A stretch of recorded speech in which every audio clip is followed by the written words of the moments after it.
मज़ाकरात का पहला दौर खत्म। हमास की जानिब से जंग बंदी पर 6 सरकर्दा फ़लस्तीनी कैदियों की रिहाई और बड़े पैमाने पर क़सम इमदाद की फराहमी की शराइत रख दी गई।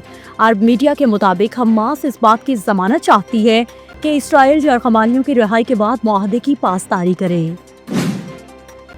गजा पर सहूनी फोर्सेस की सफाकियत और बर्बरियत के 2 साल मुकम्मल हो गए। मुस्लिम हुक्मरानों की बेहिसी और इसराइल की दहशतगर्दी के बायस गजा मुकम्मल तौर पर खंडरात का मंजर पेश करने लगा। हमास के साथ मज़ाकरात की बातें करने वाली सहूनी फोर्सेस ने मज़ीद 38 निहत्ते फ़लस्तीनियों को शहीद कर दिया। ताज़ा हमलों में सैकड़ों जख्मी हो गए।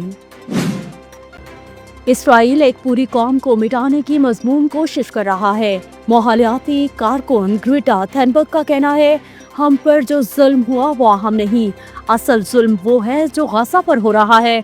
गजा में नस्ल कुशी जारी है। बैनुल-अक़वामी इदारे फ़लस्तीनियों को धोखा दे रहे हैं और जंगी जराइम रोकने में मुकम्मल तौर पर नाकाम हो चुके हैं। इसराइली इंसानी इमदाद रोक कर बैनुल-अक़वामी कानून की खिलाफ वर्जी कर रहे हैं।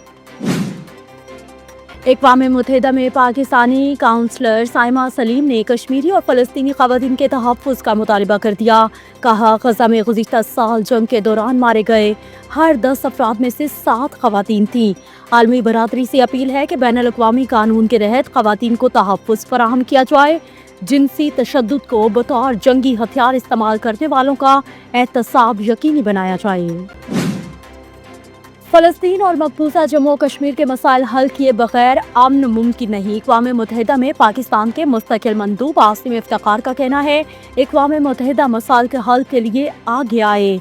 नौ आबादियाती निज़ाम का खात्मा सिर्फ माजी का बाप नहीं, बल्कि आज भी दुनिया के कई खित्ते ऐसे ही हैं जहाँ अक़वाम गैर मुल्की तसल्लुत का सामना कर रही हैं, जिनमें फ़लस्तीन और मकबूजा जम्मू कश्मीर सरे फहरिस्त हैं। गजा के मामले पर उम्मीद की किरण नजर आई है। 1-2 दिन में चीजें वाज़ेह हो जाएंगी। वज़ीर दिफा ख्वाजा मोहम्मद आसिफ का कहना है कि जब फ़लस्तीन की रियासत कायम होगी तो ये चीजें दुरुस्त हो जाएंगी। मोदी की भड़कों के हवाले से वज़ीर दिफा ने कहा, भारत अगर दोबारा एडवेंचर करेगा तो उसमें भी जिल्लत उठाएगा। किसी को हमारी फोर्सेस की तैयारियों पर कोई शक नहीं होना चाहिए। विमेंस वर्ल्ड कप में जनूबी अफ्रीका की बैटर ने नया वर्ल्ड रिकॉर्ड कायम कर दिया। जनूबी अफ्रीकी बैटर तज़मीन ने 15 चौकों और 1 छक्के की मदद से 101 रन की इनिंग्स खेली। आईसीसी विमेंस वर्ल्ड कप में जनूबी अफ्रीका ने न्यूजीलैंड को 6 विकेटों से शिकस्त दे दी। भारत में होटल का खराब खाना खाने से ऑस्ट्रेलियाई क्रिकेटर्स की तबीयत बिगड़ गई। फूड पॉइजनिंग की वजह से फास्ट बॉलर हेनरी टॉटिन को 2 दिन तक अस्पताल में दाखिल रहना पड़ा।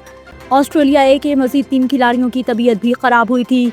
इस वाक़े ने खिलाड़ियों को फराहम की जाने वाले खाने के मयार और रिहाइश के इंतजामात पर सवालात उठा दिए।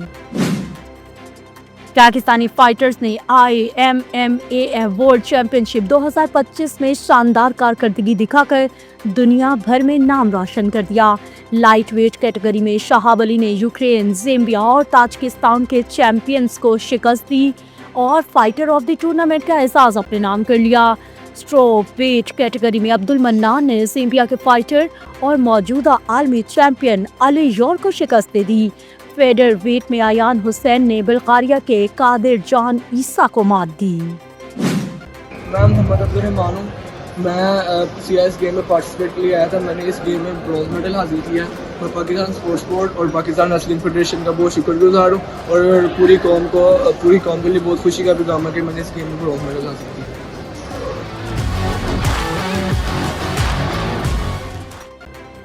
Commonwealth of independence status games में पाकिस्तान के अब्दुल रहमान ने रेसलिंग का ब्रॉन्ज मेडल जीत लिया।